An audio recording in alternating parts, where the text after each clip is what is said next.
Thank you so much for joining us for CBN NewsWatch. I'm Ahmed from Ahead today. He was once designated a terrorist and wanted by the United States. Well, now he's the president of Syria and will become the first leader of Syria to visit the White House today, as faith leaders sign a letter hoping President Donald Trump can protect Christians and Druze in southern Syria. Also in Washington, an apparent breakthrough in the government shutdown, with the end now expected in the next few days. But some Democrats are not happy about the deal. After a deadly surge in violence this year, more churches are stepping up security.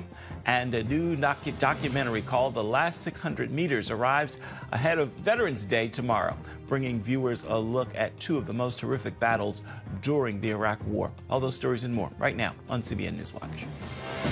This is CBN NewsWatch. It is Monday, the 10th of November. We're going to begin this half hour at the White House. For the first time ever, a Syrian head of state will go to the White House. Syrian President al-Sharaa was once designated as a terrorist by the United States. As Chris Mitchell reports from Jerusalem, his visit marks a major turnaround in U.S. relations with Syria. U.S. military recently released this video of al-Sharaa playing basketball with CENTCOM Commander Brad Cooper, a sharp contrast with his past as an al-Qaeda commander with a $10 million bounty on his head for killing U.S. and allied troops. The White House hopes al-Sharaa can play a key role in President Trump's vision of Middle East peace. Prior to the visit, 100 faith leaders signed a letter hoping President Trump can use his meeting with al-Sharaa to protect Christians and Druze in southern Syria. Back in July, and I'm sure there's you'll be showing the footage here, but back in July, there was an October 7th style attack in Ceuta. Many thousands were killed. Unspeakable horrors that were conducted there, Chris. Grandparents and their grandbabies thrown off buildings, children raped, old people burned, people's hearts ripped out. I mean, the most horrific, barbaric stuff that you can possibly think about. Religious advocate Matthew Farasi signed the letter. He says the situation in Syria is now desperate. They're being starved, they're being murdered, they're being deprived of water, they're being deprived of medical supplies. And so now Ceuta, a city of between 700 and 750,000 people, is surrounded by military forces, and you can't get in or out, and they have a chokehold on the aid. The faith leaders are asking Trump to intervene. And so the letter is asking for a humanitarian corridor from Hadar, which is near the Israeli border, to Ceuta, to allow the free flow of humanitarian aid back and forth. We know that you have leverage over the president of Syria, so we encourage you to use that leverage to tell him, hey, you've got to stop this activity, and you've got to respect religious freedom in Syria. On Sunday, the remains of IDF soldier Hadar Goldin came home to his family in a Jewish burial after 11 years. In August of 2014, after they kidnapped Hadar from us, and we shouted that we must not leave Gaza without bringing Hadar back, it was obvious to us that the state of Israel would not leave soldiers behind. Israeli Prime Minister Benjamin Netanyahu addressed Goldin's return. We said at the beginning of the war that we would return all the hostages without exception. 255 were kidnapped, including 4 who were kidnapped earlier. We will bring them all back. Chris Mitchell joins us now with more from Jerusalem. So, Chris, what is the reaction in the Israeli government to these developments between the U.S. and Syria? Well, Ephraim, I would say they're very guarded about this new relationship, and they want demilitarization in southern Syria. In fact, from all the way to Damascus south, they can't allow any hostile forces near the Golan Heights as well and along Israel's border. And they believe that Golan Heights will be a part of Israel in any future deal with the new Syrian government. I think they have a deep mistrust, Ephraim, of Syria's internal stability, and people have talked about normalization with the new Syrian regime, but some people think that might be highly unlikely, and they emphasize that what they need to know what Syria does, not what it says. So I think there's very, very guarded about what this new regime in Syria represents. What about al-Shara's past? Is that a concern? Very big concern, Ephraim. He's the former leader of what was called HTS, and that was a former affiliate of al-Qaeda. Back in the 2000s, he fought against U.S. forces in Iraq. He was actually captured by the U.S. and imprisoned for several years. When he got out, and then he was responsible for wartime atrocities in what's called Idlib. It's a province in northwestern Syria. He's responsible for what many call those atrocities after he got out of prison. And then he really became the de facto leader after the Assad regime back in December of 2024. Now, he says elections won't be held for 4 to 5 years. Now, has he changed? Under his watch, there's been a massacre of Alawites, Druze and Christians, and a large portion of Syria's military have ties with terrorist groups. So it remains to be seen if, as the Bible says, can a leopard change its spots, and whether or not this new Syrian regime under his leadership is going to represent a threat to Israel and to many of the religious minorities there in Syria. Your story points out the atrocities being done to religious believers in southern Syria. Who is attacking them?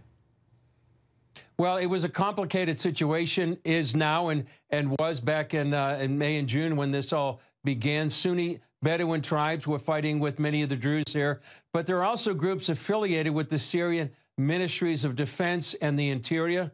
As we saw in the report, there were executions, the humiliation rituals, cutting off the beards and mustaches of many of the Druze, which is part of their culture. There were kidnappings. Also in June, there was a suicide bomber who attacked the Mar Elias Greek Orthodox Church in a suburb of Damascus. He apparently was affiliated with ISIS. So a lot of things have happened in southern Syria and even right there around Damascus, attacking religious groups. So this letter is designed to help President Trump, or encourage him to make sure he can use his leverage with al-Sharaa to make sure that those religious minorities are protected in this new Syria.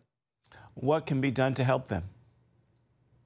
Well, open this humanitarian corridor. That's what the letter is asking for. I've heard that before from many religious freedom advocates that are trying to make sure that humanitarian aid goes to these people. And they also want assurances of protection and security. They also want independent investigations to what's happened there, and verifiable assurance of what going forward, that they can be assured that they will be protected and safe. And they're also asking more reporting on their plight. Sadly, much of the world doesn't know what's happening in this part of southern Syria.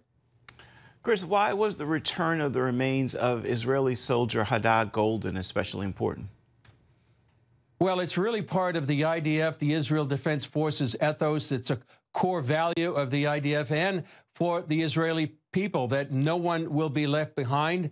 It sends a message to the current soldiers, former soldiers, and their families that Israel will do whatever it can, however long it takes, to make sure that their bodies will be returned.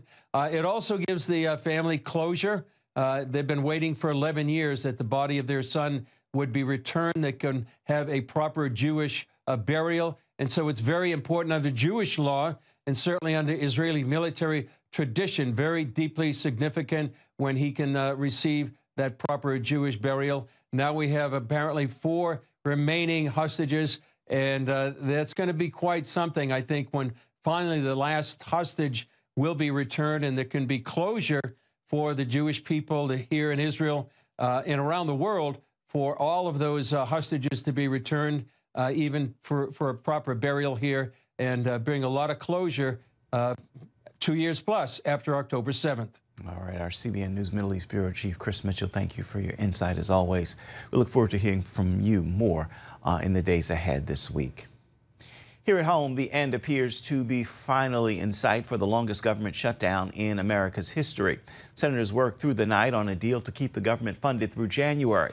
But some Democrats are angry about what is not included in the bill.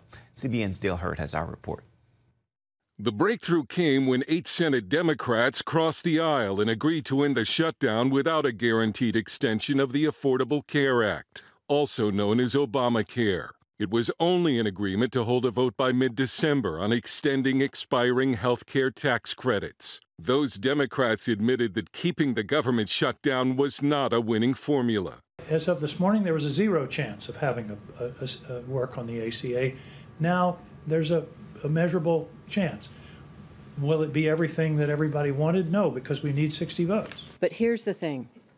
We can open the government and we can still fight to address this looming health care crisis. Their position angered other Democrats, including Senate Minority Leader Chuck Schumer, who voted against ending the shutdown. I must vote no. This health care crisis is so severe, so urgent, so devastating for families back home that I cannot in good faith support this CR that fails to address the health care crisis. However, it's average Americans who are being hurt by a shutdown that's now in 40 days. Federal workers are going without pay. Nearly 42 million people who depend on SNAP benefits are in jeopardy, and airline passengers are experiencing major delays and cancellations. 17-hour layover, so that's a whole day off of my vacation. On Sunday alone, U.S. Airlines canceled more than 2,700 flights, and there were 10,000 delays, mostly due to the Federal Aviation Administration's order to reduce air traffic because of fewer air traffic controllers. Transportation Secretary Sean Duffy warned that with the holidays coming, the airlines might have to cancel 1 out of every 5 flights by Thanksgiving if the shutdown didn't end. As I look 2 weeks out as we get closer to Thanksgiving travel, listen, I think what's going to happen is you're going to have air travel slow to a trickle. With now little chance of victory on funding Obamacare, it could look to some as if the government shutdown accomplished nothing. President Trump on Truth Social said money for Obamacare should instead be sent directly to the people so that they can purchase their own much better health care. The measure in the Senate would keep the government open through January 30th. However, it still faces a series of votes and could take several days to pass both the Senate and the House. Dale Hurd, CBN News. Coming up, pray, believe, and prepare. That is the motto of these church security teams. We're going to show you how they're working to keep you safe as you enter the church doors when we come back.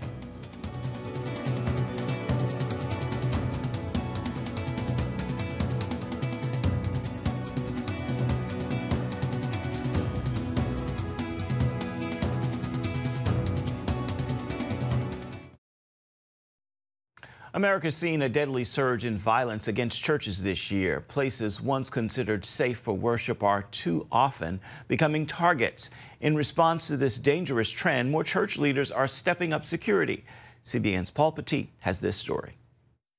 In Decatur, Arkansas, New Wine Ministry celebrates the Feast of Tabernacles, while 2 Vietnam veterans patrol the area outside. That kind of an event will draw people that are curious and perhaps have some type of ulterior thing that they want to do to cause trouble. Having security personnel is important to Pastor Vincent Xavier. We don't want to walk in fear. We don't want to walk in, a fleshly or carnal way. But at the same time, we want to be careful and cautious because there are people and their lives matter, and they deserve to be having the right to fellowship where they could be at peace and not being worried about somebody coming in and doing some really horrible things, which we see everywhere. It includes this attack in Michigan from September, when a man set a Mormon church on fire after killing 4 people and injuring 8 others.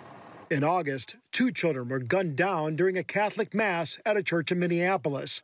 A month before, 2 women were shot to death during a Baptist church service in Kentucky. A lot of churches are starting to see that they better step up because rules have changed.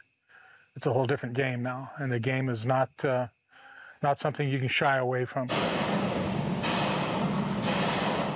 That's why the United States Concealed Carry Association is offering specific safety training in Arkansas and across the country. It's called Protecting Your House of Worship. The purpose of the class is to help church safety teams start with a base to form an emergency operation plan for their church. The group has held more than 600 events nationwide and trained more than 12,000 individuals since May. The training includes identifying threats, stopping an active shooter, and performing medical care when needed. Well, the first thing we're going to start is the unique challenges that houses of worship face. I mean, they're different than a school or a business, because one of the things we have to do as a church, we want to be welcoming. So it makes it hard for security and protecting the interior of the church. Ron talks about the growing trend of hate-filled voices seeking immediate notoriety over the air and online. If you build a huge audience with millions of followers, that takes a lot of hard work. You know how you can become famous very quickly? Become an active shooter. The US-CCA is joined by other organizations in offering church safety training. They include the State Highway Patrol in Missouri, the Wayne County Sheriff's Office in Michigan, and the Allentown Diocese held classes for priests and parish leaders in Pennsylvania.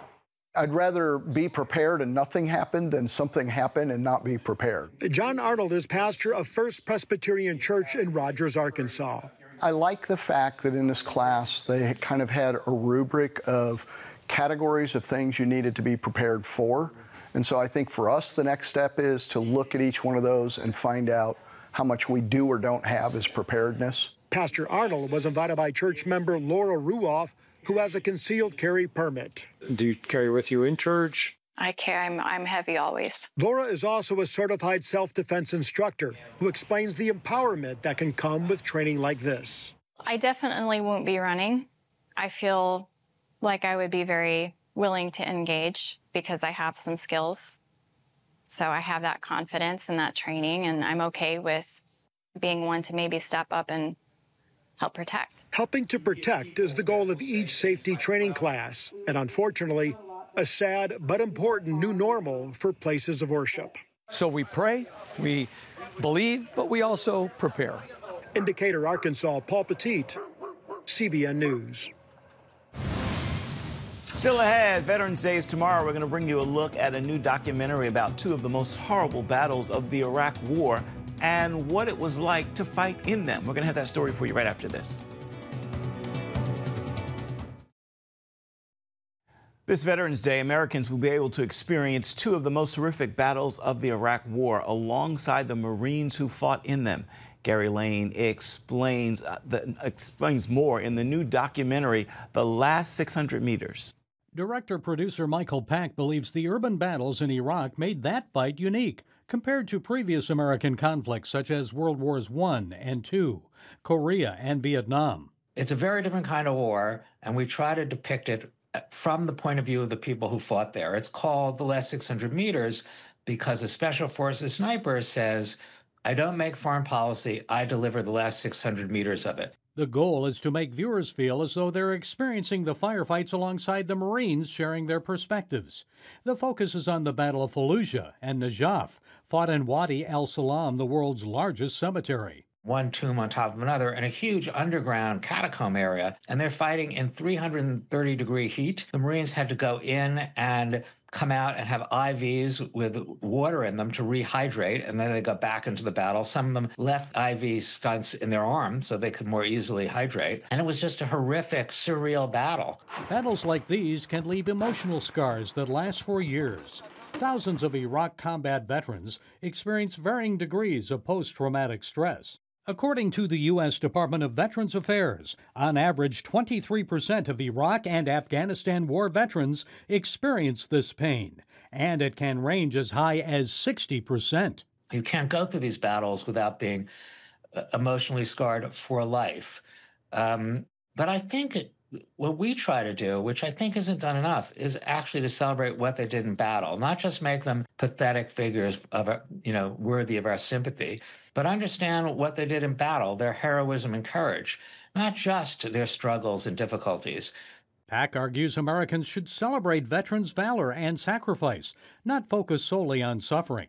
I'm sure you'd agree that we should honor them not only on Veterans Day, but every day. I think we need to understand them. We need to know what it means to be in these kind of battles. And I think that would make us also more cautious before sending them to war. We need to understand what war is and what we're asking. I think that's an important thing to do. Understanding the nature of war and the nation's expectations, celebrating and honoring those who have served. Gary Lane, CBN News. And you can watch the last 600 meters on television and online. It is set for broadcast on PBS channels around the country tonight at 10 Eastern. And Amazon Prime will stream the documentary tomorrow, which is, of course, Veterans Day. We're coming back with an encouraging word for your Monday. Stay with us. Time now for your Monday Motivation. And today I want to leave you with this thought as we begin another week together. God calls you to suit up for battle, but He is the one who is doing the fighting. Be still and know He is God. Indeed, put on the whole armor of God and you will be able to stand. He's gone before you and His goodness and mercy are following you. Again, I remind you, the battle is not yours. The battle belongs to the Lord, and He is victorious. That's going to do it for this edition of CBN NewsWatch. You can always find more of our news programs on the CBN News channel. You can find them there at any time as well as online, cbnnews.com. We'd love to know what you think about the stories you've seen here today. You can email us, newswatch@cbn.com. And, of course, you can reach out and touch us on Facebook, Instagram, and X. We'll see you right back here, same time tomorrow. Goodbye. God bless. Thank you for watching.